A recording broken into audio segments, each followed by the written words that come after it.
9648987824 पर आप डोनेशन भेज सकते हैं। आपके सहयोग की अत्यंत आवश्यकता। धन्यवाद। योगी राज श्री कृष्ण 13वां अध्याय। कृष्ण की बहन सुभद्रा के साथ अर्जुन का विवाह। द्रौपदी के स्वयंवर का समाचार जब धृतराष्ट्र के कानों तक पहुंचा तो उसने भीष्म की सलाह से विदुर और द्रुपद के दरबार में भेजा, यह कहकर कि वह वहां से पांडवों को उनकी विवाहिता पत्नी सहित ले आवे। अब विदुर राजा द्रुपद के दरबार में पहुंचे और उन्होंने अपना संदेश कहा। वहां कृष्णचंद्र भी मौजूद थे। द्रुपद ने विदुर से कहा कि इसकी व्यवस्था श्री कृष्ण से लेनी चाहिए। यदि उनकी सम्मति हो कि युधिष्ठिर तथा अन्य पांडवों को अपने घर हस्तिनापुर जाना चाहिए तो मैं भेजने में कुछ हस्तक्षेप नहीं करूंगा। कृष्ण ने यही सम्मति दी कि अब पांडुपुत्रों को स्वदेश ही जाना चाहिए। यह सुनकर द्रुपद ने उन्हें जाने की आज्ञा दी। ऐसा जान पड़ता है कि कृष्णचंद्र भी इस यात्रा में उनके साथ थे। वे सब हस्तिनापुर पहुंच गए। राजा धृतराष्ट्र ने अपने पुत्रों को शांत करने के लिए पांडवों को राज्य बांट दिया और उनसे कह दिया कि वे खांडवप्रस्थ के वन में जा बसे।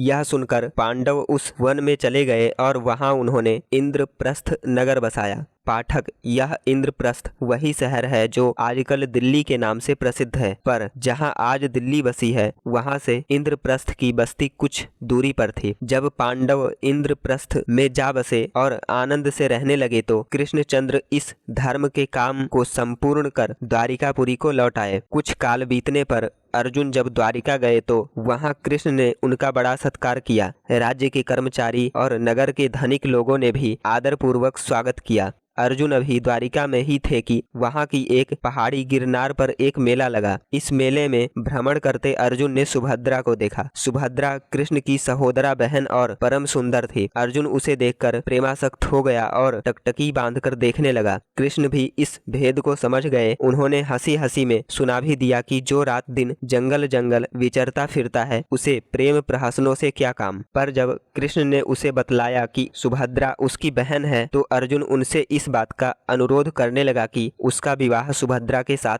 होना चाहिए। कृष्ण भी चाहते थे कि यह संबंध हो जाए, क्योंकि वह जानते थे कि अर्जुन अपने समय का प्रसिद्ध वीर है। इससे संबंध जोड़ना अपने को गौरवान्वित करना है। पर उन्हें इस बात का भय था कि कदाचित उनके भाई बंधु इसे स्वीकार न करें, क्योंकि अर्जुन तथा अन्य पांडवों के जन्म के विषय में उस समय लोगों में बहुत चर्चा थी। इसलिए कृष्ण ने इन बातों की चिंता कर अर्जुन से कहा कि मैं निश्चय पूर्वक नहीं कह सकता कि स्वयंवर में सुभद्रा तुम ही को वरेगी। क्षत्रियों में गंधर्व विवाह की रीति है और योद्धाओं के लिए यह बात प्रतिष्ठा की समझी जाती है कि वह विवाह करने की इच्छा से अपनी प्रिया को अपहृत कर ले। अतएव यदि तुम सुभद्रा पर ऐसे मोहित हो तो तुम्हारे लिए इससे उत्तम कोई और उपाय नहीं कि तुम उसको बलात् ले जाओ, फिर निश्चय ही तुम्हारा विवाह उससे होगा। तत्पश्चात निश्चय हुआ कि इस बारे में पहले युधिष्ठिर की आज्ञा ले ली जाए। इसलिए एक दूत उनके पास भेजा गया। जब वहां से आज्ञा मिल गई तो एक दिन अर्जुन रथ लेकर सुभद्रा के रास्ते में जा बैठा। वह उसके पास से निकली तो उसको बलात् उठाकर रथ में बैठा लिया और वहां से चले गए। जब सुभद्रा की सहेलियों ने इसकी खबर दरबार में पहुंचाई तो सब लोग आग बबूला हो गए। फिर शिशुपाल ने शंख बजाया, जिससे सारे यादव और भोज शस्त्र धारण करके इकट्ठे हुए। जब उन सब ने सुना कि अर्जुन उनकी राजकुमारी को बलपूर्वक हर ले गया तो उनकी आंखों से लहू टपकने लगा और सब बदला लेने के लिए तत्पर दिख पड़ने लगे। इतने में बलराम आ पहुंचे और पूछा कि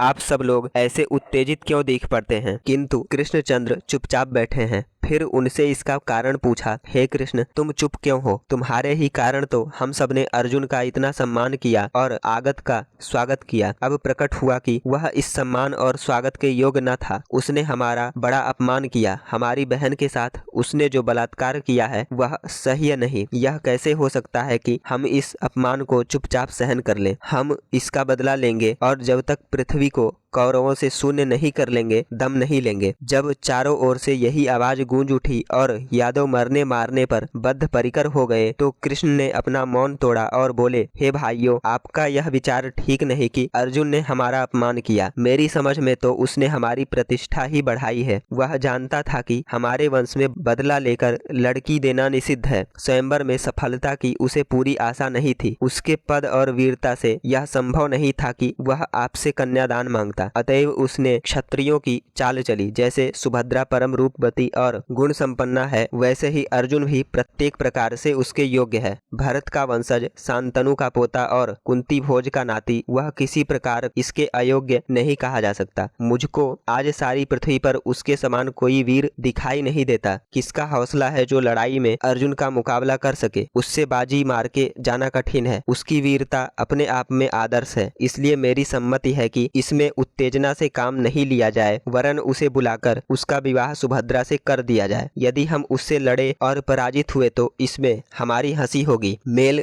कर लेने में कोई हंसी नहीं। सारांश यह कि इस प्रकार कृष्ण ने अपने भाइयों का क्रोध ठंडा किया। उनकी बात से सब सहमत हुए और अर्जुन को बुलाकर उनके संग सुभद्रा का विवाह कर दिया। अर्जुन सुभद्रा के साथ कुछ दिन तक वहां रहा और 12 वर्ष पूरे होने पर अपनी धर्म पत्नी को लेकर इंद्रप्रस्थ चला गया। जब अर्जुन के इंद्रप्रस्थ पहुंचने की खबर आई तो कृष्ण अपने भाई बंधुओं सहित बड़ी धूमधाम से सुभद्रा का दहेज लेकर चले। इस दहेज में युधिष्ठिर आदि के लिए पृथक पृथक उत्तम उत्तम भेंट थी। इंद्रप्रस्थ वालों ने जिस तरह कृष्ण और उसके साथियों का स्वागत किया, वह निम्न वर्णन से भली प्रकार प्रकट होता है। राजकुमार नकुल और सहदेव ने नगर से बाहर जाकर मेहमानों का स्वागत किया और फिर उन्हें बड़ी धूमधाम से गाजे बाजों और पताकाओं के साथ शहर में ले आए। शहर की गलियां इस उत्सव के लिए साफ की गई और उन पर छिड़काव किया गया। सब बाजार, गली और कूचे रंग बिरंगे फूलों और हरियाली से सजे हुए थे। इन फूलों पर चंदन का छिड़काव हो रहा था, जिससे चारों ओर सुगंधी फैल रही थी। नगर के हर कोने में सुगंधी जलाई गई थी, जिससे कहीं दुर्गंध न रहे। नगर के बाहर विद्वान ब्राह्मण स्वागत के लिए गए। सबने रीति के अनुसार कृष्ण की पूजा की। स्वयं महाराज युधिष्ठिर आदर पूर्वक आगे बढ़े और उन्हें गले लगाकर अंतःपुर में गए।